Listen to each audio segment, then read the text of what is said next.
अब पृथ्वी पर सृष्टि का विस्तार मनु महाराज के द्वारा हुआ। श्रीमद् भागवत में मनु शतरूपा की 3 बेटियों का वंश पहले सुनाया गया। बेटों की बात बाद में की गई। तीनों बेटियों में मंझली बेटी देवहूति का विवाह करदम जी के साथ में हुआ। करदम जी ने विवाह के समय एक शर्त रखी कि एक संतान होते ही मैं विरक्त हो जाऊंगा। देवहूति ने इस शर्त को स्वीकार कर लिया। हर्षोल्लास पूर्वक विवाह संपन्न हुआ। पुत्री से विदा लेकर माता पिता तो अपनी नगरी को लौट गए, पर शादी होते ही करदम जी समाधि लगाकर बैठ गए। कई वर्षों तक समाधि लगी रही तो देवहूति जी ने अपना सारा श्रृंगार उतार कर पति की सेवा में समर्पित बनी रही। कई वर्षों के बाद जब समाधि खुली, करदम जी ने देवहूति को देखा तो देख कर प्रसन्न हो गए। बोले, हे मानवी, अरे मनुपुत्री, हम तेरी सेवा से बड़े प्रसन्न हुए। संसार में व्यक्ति को अपना शरीर सबसे ज़्यादा प्यारा लगता है, पर तुमने तो मेरी सेवा के लिए अपने शरीर का भी कोई ध्यान नहीं रखा। देवी, बोलो तुम क्या चाहती हो? देवहूति ने कहा कि महाराज, आप मेरे पति परमेश्वर हैं। आपको प्रसन्न रखना ही मेरा परम सौभाग्य है। फिर भी यदि आप कुछ देना चाहते ही हो तो महाराज, हम सद्गृहस्थ बने हैं, हमारे संतान होनी चाहिए। करदम जी माँ देवहूति के मन के भाव को समझ गए और तुरंत हाथ में जल लिया। संकल्प करके जैसे ही जल छोड़ा कि एक अद्भुत विमान बनकर तैयार हो गया। और विमान भी कैसा कि संकल्प के द्वारा ही चलता है। डीजल पेट्रोल का कोई झंझट नहीं। कामना करो कि अमुक स्थान चलो, बस संकल्प किया और विमान उड़कर चल दिया। ऐसा अद्भुत विमान तैयार हुआ। इस तरह का विमान आज तक कोई वैज्ञानिक बना नहीं सका, लेकिन एक महात्मा ने, एक भारत के संत ने मात्र संकल्प से तैयार कर दिया। देवहूति को तो उस विमान में बैठने में भी घबराहट हो रही है। शरीर बहुत गंदा हो चुका था। महीनों से ठीक से व्यवस्थित स्नान तक नहीं किया, शरीर पर कोई लेपन नहीं किया। करदम जी समझ गए। देवहूति से बोले कि जाओ देवी, पहले सामने सरोवर में स्नान करो। देवहूति जैसे ही सरोवर की तरफ बढ़ी कि 10 कन्निका, 1000 कन्याएं सरोवर में प्रकट हो गईं, जिन्होंने उबटन लगा कर देवहूति को स्नान करवा कर श्रृंगार किया। अप्सराओं जैसा दिव्य देह चमकने लगा। दोनों दंपत्ति उस विमान में प्रविष्ट हुए और वर्षों तक विषयों का भोग करते हुए कालांतर में 9 बेटियों को जन्म दिया। समय बीता। अब एक दिन करदम जी सोचने लगे कि वाह रे करदम, तुम तो फंस गए। विवाह से पहले सोच रहे थे कि एक संतान होते ही घर छोड़ देंगे, संन्यास ले लेंगे, और आज देखो 9 संतानें हो गईं, घर में बैठे हो। चलो, अब भी कुछ नहीं बिगड़ा है, खिसक लो, नहीं तो दुनियादारी तो बढ़ती ही जाएगी। करदम जी खड़े होकर चल दिए। देवहूति ने चरण पकड़ लिए। महाराज, कहाँ जा रहे हो? करदम जी ने कहा कि देवी, वचन याद कर लो। विवाह के समय वचन दिया था कि एक संतान होती ही चले जाएंगे। एक की जगह 9 संतानें हो गईं। अब मैं रुकने वाला नहीं। देवहूति ने कहा कि महाराज, ये तो 9 बेटियां हैं। शादी के बाद जब ये सब ससुराल चली जाएंगी तो बुढ़ापे में मेरा अवलंब क्या होगा? मैं किसके सहारे घर में रहूंगी? तब करदम जी को भी याद आया कि भगवान ने मुझसे कहा था कि करदम, तुम विवाह करो तो मैं तुम्हारा बेटा बनूंगा और भगवान मेरे बेटे बनेंगे, इसी प्रलोभन में तो मैंने विवाह किया था। यदि भगवान ने वचन दिया है तो फिर भगवान का वचन मिथ्या नहीं हो सकता। और भगवान यदि बेटा बनकर घर में आने वाले हैं तो मैं जंगल में जाके क्या करूँगा।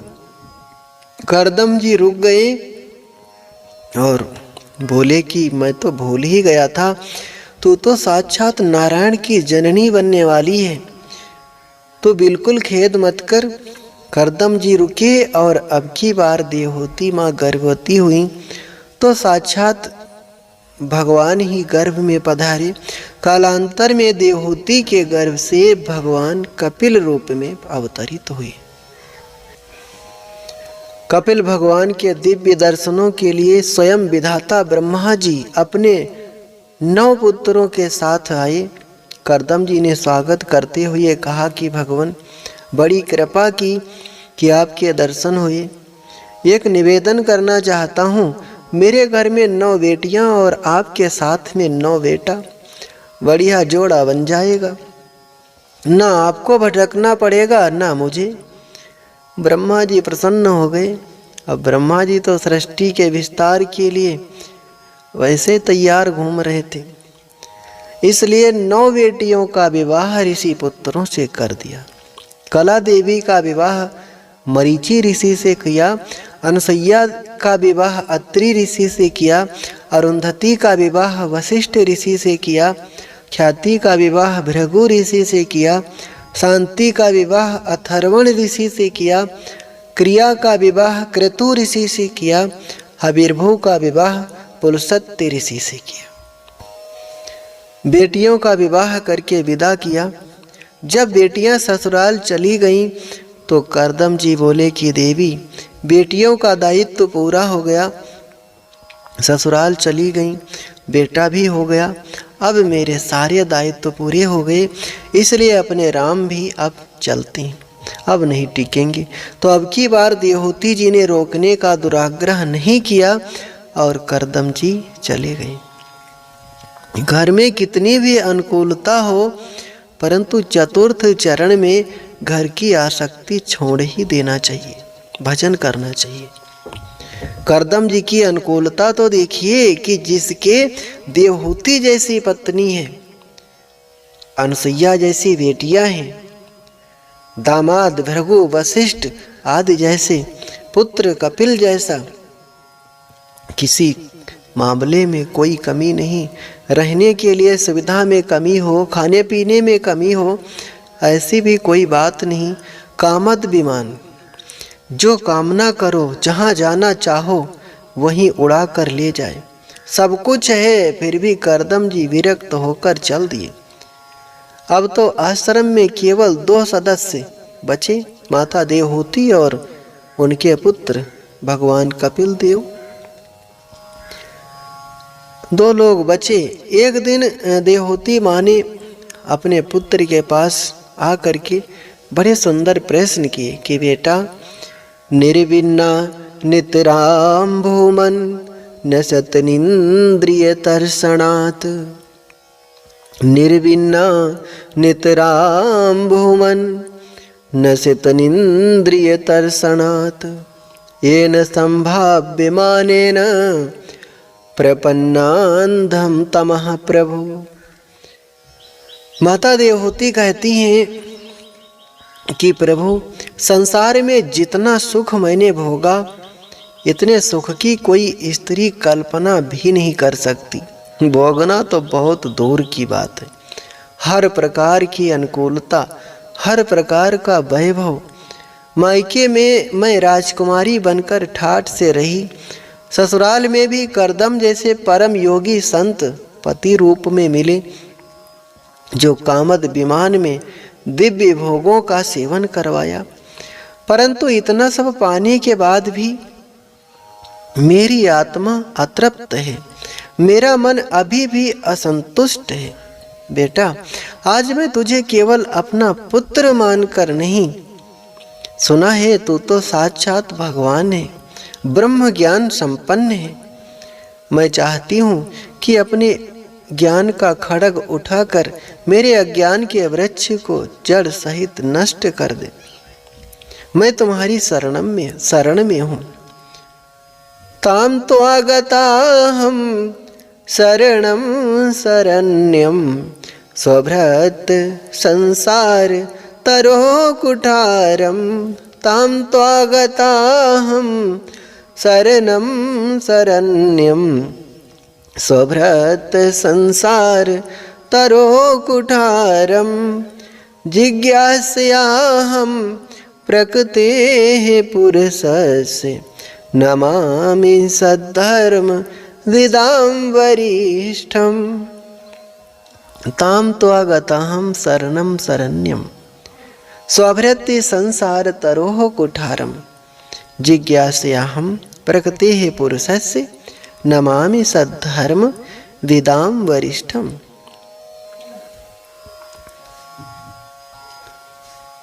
माँ देवहूति कहती हैं कि प्रभु हम तुम्हारी शरण में हैं। ताम त्वागताहं शरणं शरण्यम, हम तुम्हारी शरण में हैं। अपने ज्ञान रूपी कुल्हाड़ी को उठाओ और हमारे अज्ञान अंधकार को मिटा दो। मेरे अज्ञान अंधकार का हरण करो। कपिल भगवान कहते हैं कि माँ संसार में चाहे जितने भी सुख जीव को प्राप्त हो जाएं, कितना भी विषयों का भोग कर ले, पर वास्तविक तृप्ति इसे मिल ही नहीं सकती। इंद्रियों का तर्पण है विषय, आत्मा तो अतृप्त ही रह जाती है और विषय तो स्वयं अपूर्ण है। उन्हें पाकर हम पूर्ण कैसे हो जाएंगे? जीवन में परिपूर्णता तो तभी आएगी जब परिपूर्ण से जुड़ोगे, और परिपूर्ण तो केवल प्रभु है, भगवान है। पूर्णमिदः पूर्णमिदं पूर्णात् पूर्णमुदच्यते पूर्णस्य पूर्णमादाय पूर्णमेवावशिष्यते। उस परिपूर्ण प्रभु के पाद पद्मों को पाए बिना जीवन में परिपूर्णता का आनंद आ ही नहीं सकता। अपने मन को जगत से हटाकर जगदीश्वर में लगाओगे तभी आनंद आएगा। बड़ा सुंदर सुंदर ज्ञान दिया है, 8 अध्यायों में ज्ञान दिया है। इसे कपिल अष्ट योग कहते हैं। इन 8 अध्यायों को कपिल अष्ट अध्यायी कहते हैं। कपिल भगवान कहते हैं कि चेता खलवस्य बंधाय मुक्त ये चात्मनोमतम। चेता खलवस्य बंधाय मुक्त ये चात्मनोमतम। गुणेषु सक्तं बंधाय रतं वा पुंसि मुक्तये। ये मन ही बंधन और मुक्ति का कारण है। माता जी, चाबी एक ही होती है और जिस चाबी से हमने ताला बंद किया है वही चाबी ताले को खोलेगी भी। सिर्फ मोड़ने का अंतर है। इधर मोड़ दिया तो ताला बंद हो गया, उधर मोड़ दिया तो ताला खुल गया। मन को हमने संसार की तरफ मोड़ दिया तो यह संसार हमें बांधने लगा। अब इसी मन को हमने माधव के चरणों की तरफ मोड़ दिया तो यही मन हमारी मुक्ति का हेतु बन गया। फिर देवहूति माँ प्रश्न करती हैं कि बेटा मन को कैसे मोड़ा जाए? कपिल भगवान कहते हैं कि माँ उसका सबसे सरल साधन है संतों का संग। जिनका मन उसमें लगा हुआ है ऐसे रसिक संतों का संग करो। वो भगवान के नाम रूप लीला धाम की महिमा गा गा कर सुना सुना कर तुम्हारे मन को भी उधर ही मोड़ देंगे। अरे बीड़ी पीने वाले का संग करो तो बीड़ी पीना सिखा देता है। तंबाकू वाले के साथ में रहो तो एक ना एक दिन चस्का लगा ही देता है।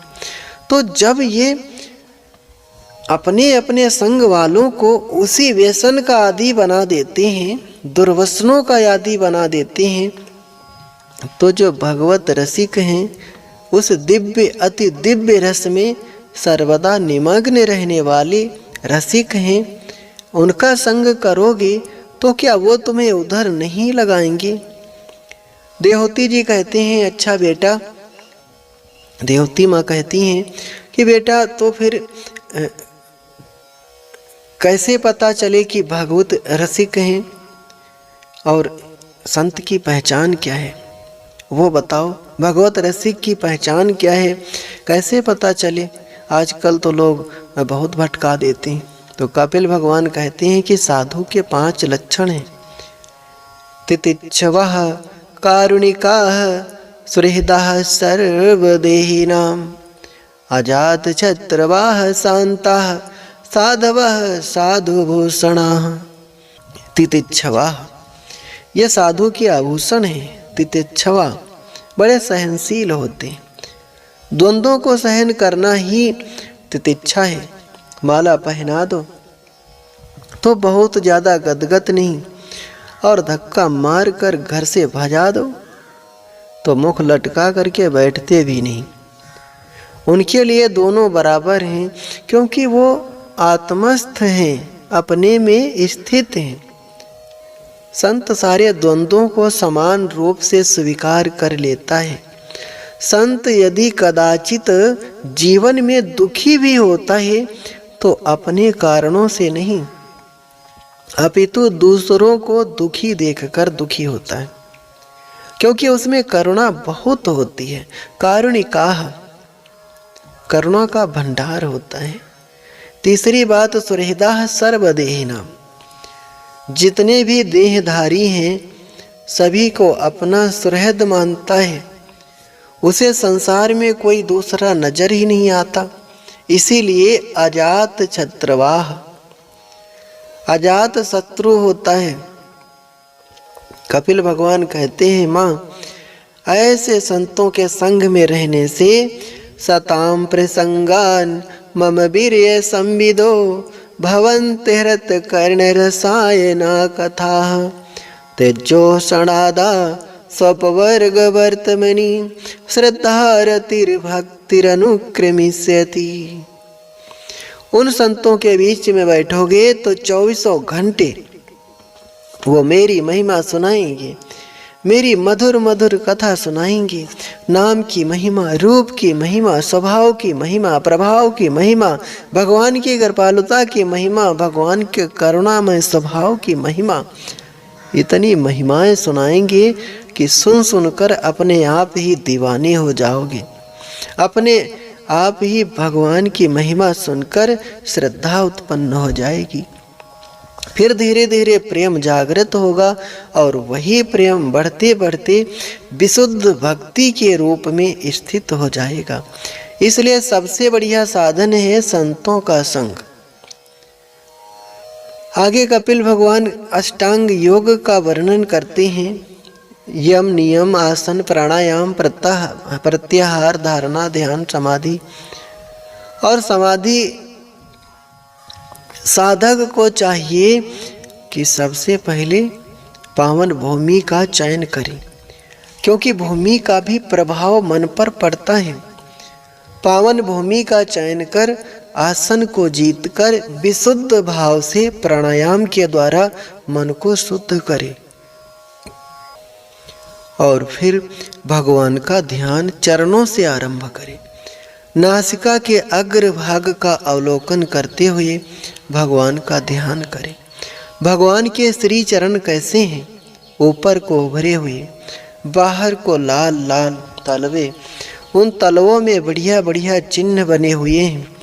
वज्र, अंकुश, ध्वजा, जौ आदि सब चिन्ह हैं। भगवान के पदों में ध्यान करना चाहिए। तलवे की लालिमा में जब खूब चित्त चिपक जाए तब फिर भगवान के चरणों के नाखून का ध्यान करना चाहिए। भगवान के पद नख पूर्णिमा के चंद्रमा की तरह चमक रहे हैं। उसमें से प्रकाश निकल रहा है, ज्योतिष्णा निकल रही है। भगवान के ऐसे सुंदर चरण कमलों में चित्त लगाने के बाद फिर एक एक करके ऊपर के अंगों का ध्यान करें। घुटनों का, जंघाओं का, कटी का, नाभि का, हृदय का, हृदय में स्त्री वत्स्य चिन्ह का, कंठ में कौस्तुभ मणि का, 4 भुजाओं में शंख चक्र गदा और पद्म का ध्यान करने के पश्चात तब भगवान के मुख कमल का ध्यान करें। ध्यान भगवान के मुख कमल की कांति का ध्यान करते समय विचार करें कि कितनी सुंदर भगवान के ललाट की आभा है। पुष्पधनों के समान सुंदर भृकुटी है, मत्स्य के समान विशाल नेत्र है, सुखपिंड के समान सुंदर नासिका है, बिंबा फल के समान लाल लाल अधर है। मंद मंद मुस्कुराने से अंदर की दंतावली भी दमक रही है।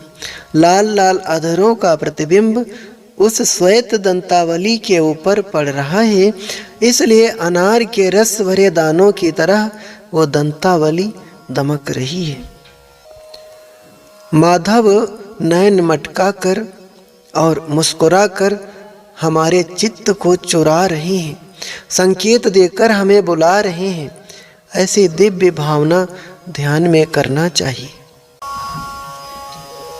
कपिल भगवान कहते हैं, माँ, एक बार ध्यान में जिसने भगवान की मुस्कान का आनंद ले लिया तो उसके जीवन से दुख अश्रु सदा सर्वदा के लिए सूख जाती हैं। ध्यान विधि बताने के बाद माता देवहूति फिर प्रश्न करती हैं कि बेटा, भक्त कितने प्रकार के होते हैं, वो हमें बताओ। कपिल भगवान कहते हैं कि माँ, जो भगवान को केवल मंदिर की मूर्ति में ही सीमित रखता है वो प्राकृत भक्त है, साधारण है, वो साधारण भक्त है। पर जितना भगवान का दर्शन मंदिर की मूर्ति में कर रहा है वैसे ही दर्शन चलते फिरते संतों में भी होने लगे तो वो मध्यम कोटि का भक्त है।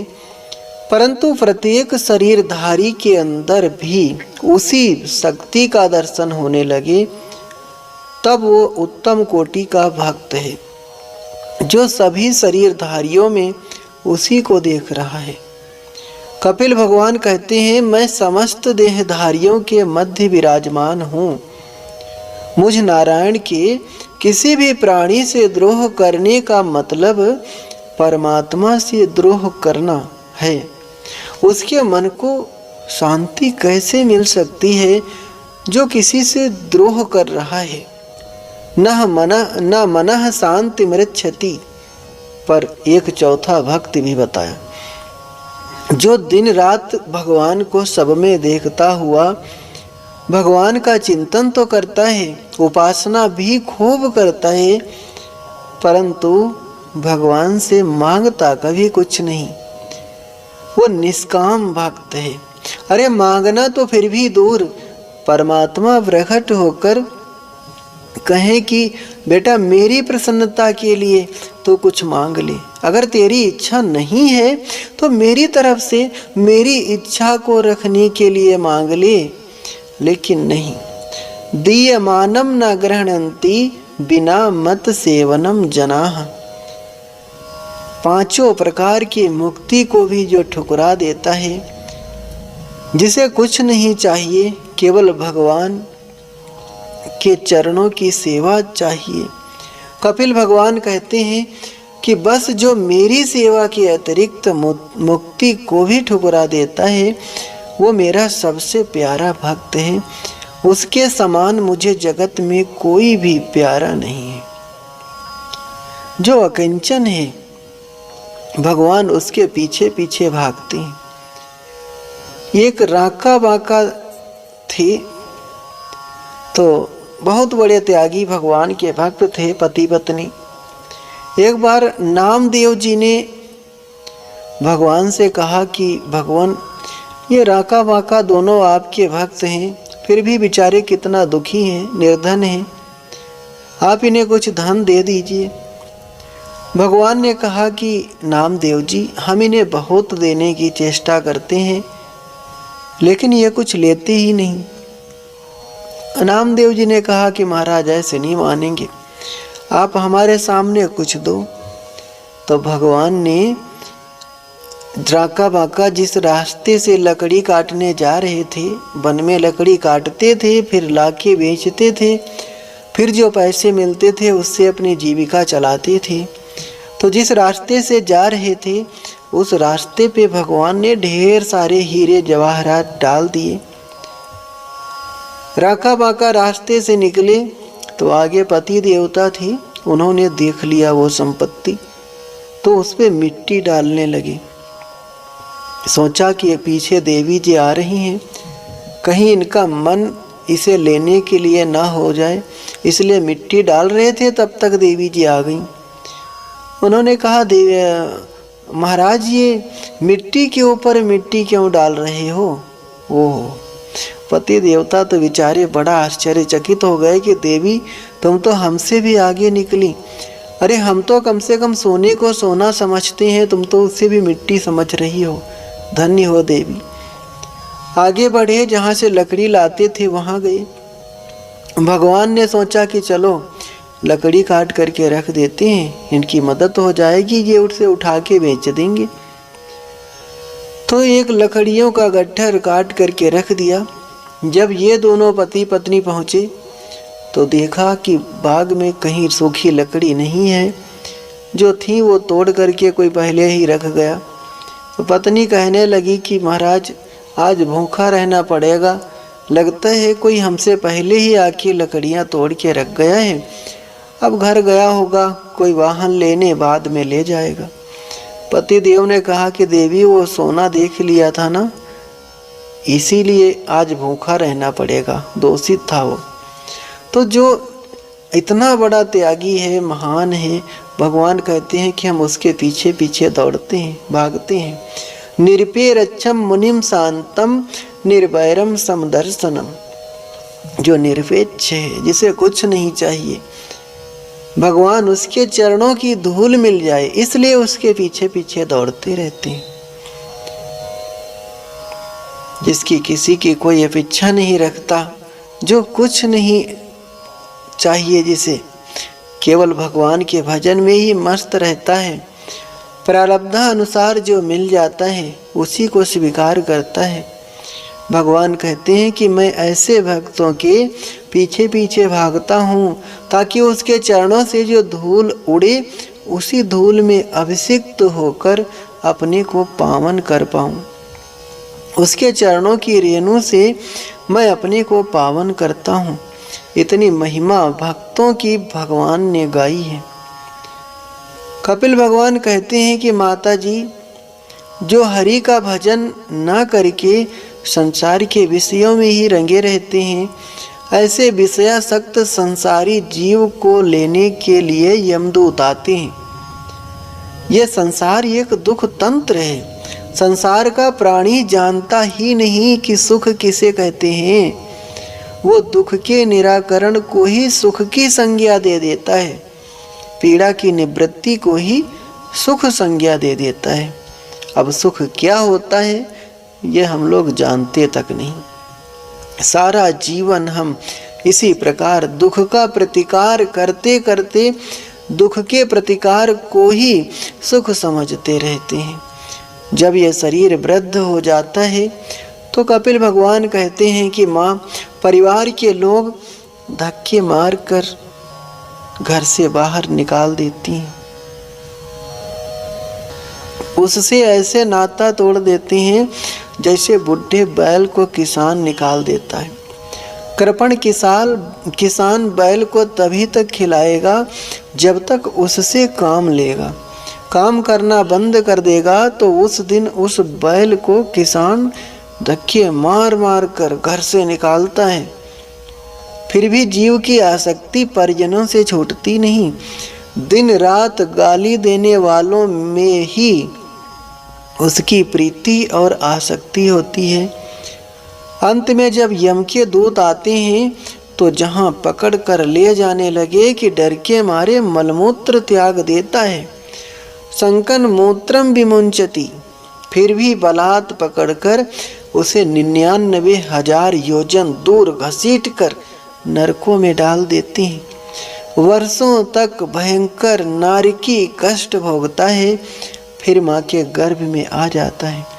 9 माह पर्यंत माँ के गर्भ में भी भयंकर कष्ट भोगता है। एक एक करके फिर दिन गिनता हुआ बाहर निकलने की प्रतीक्षा करता है।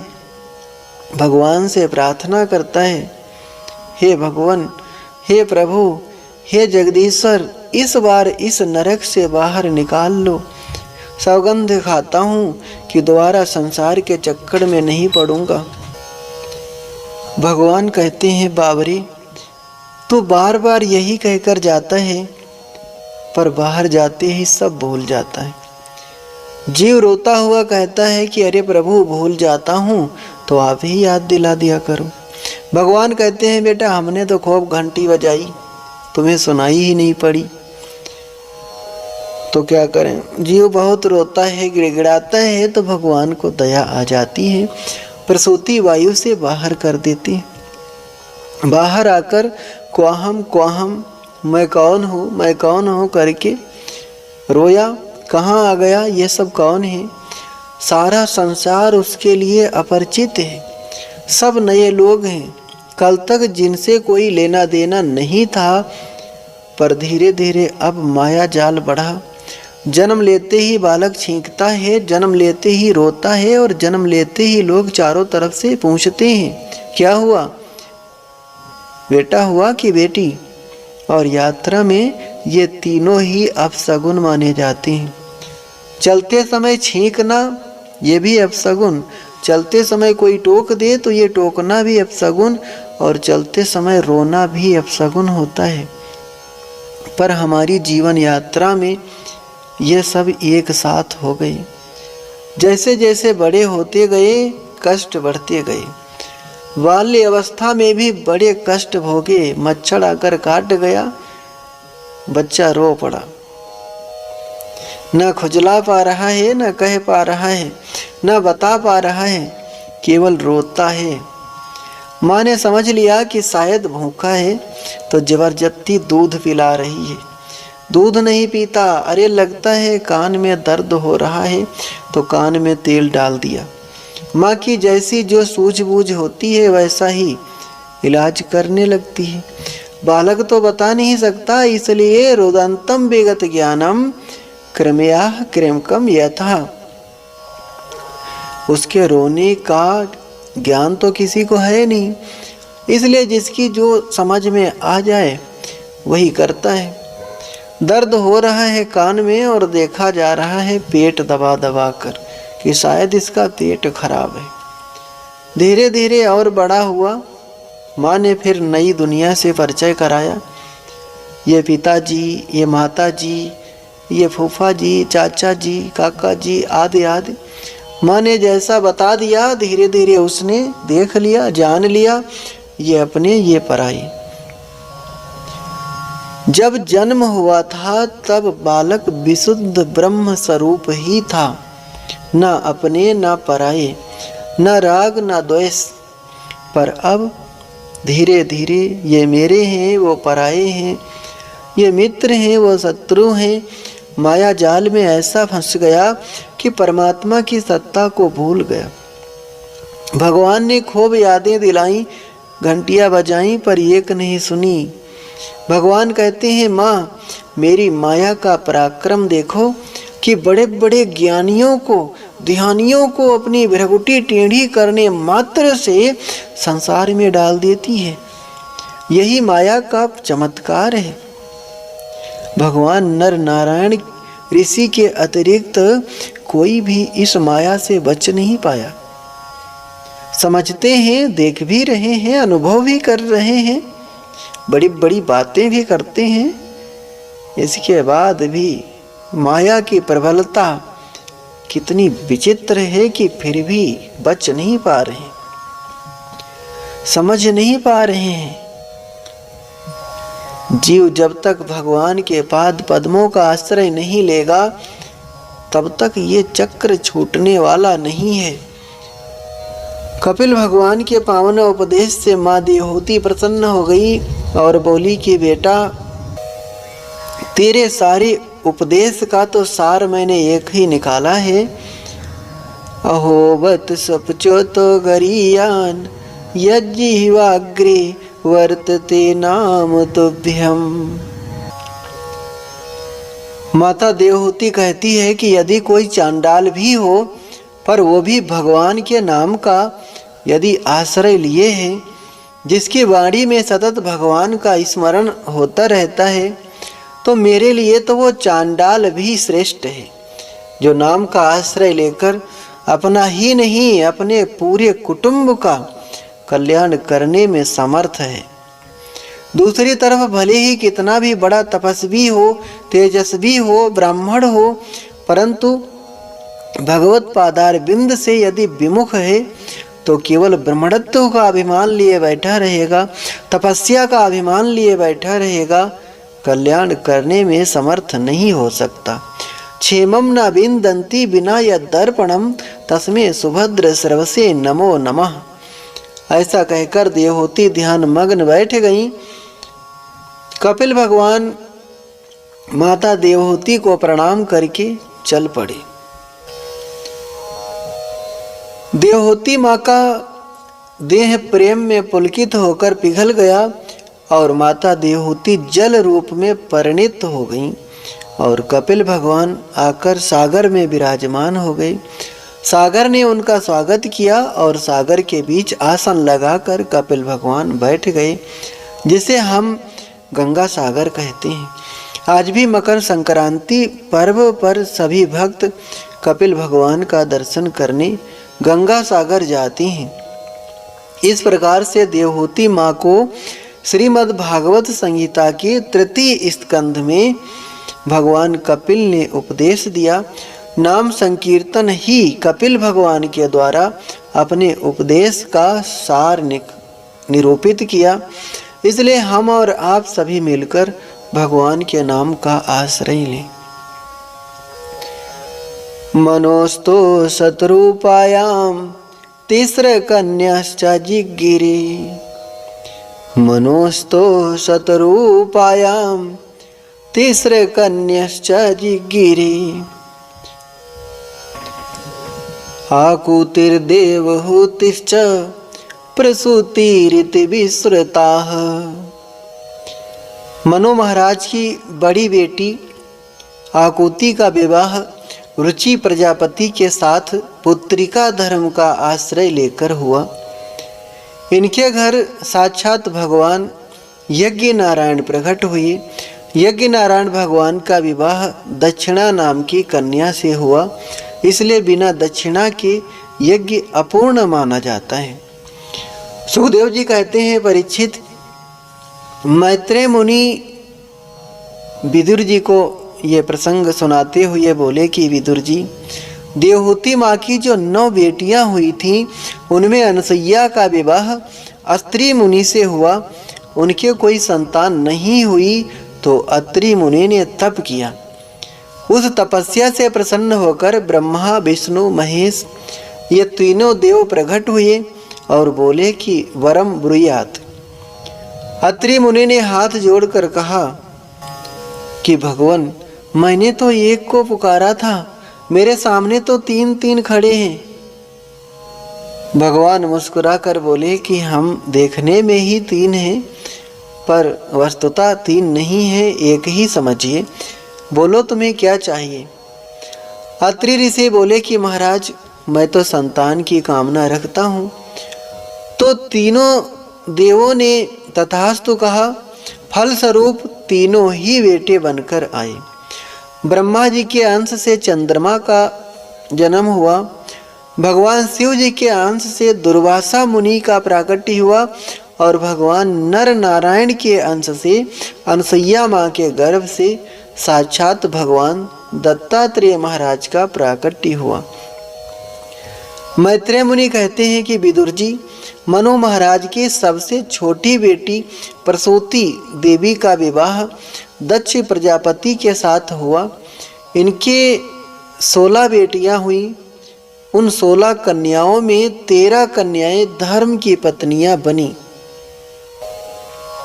उनमें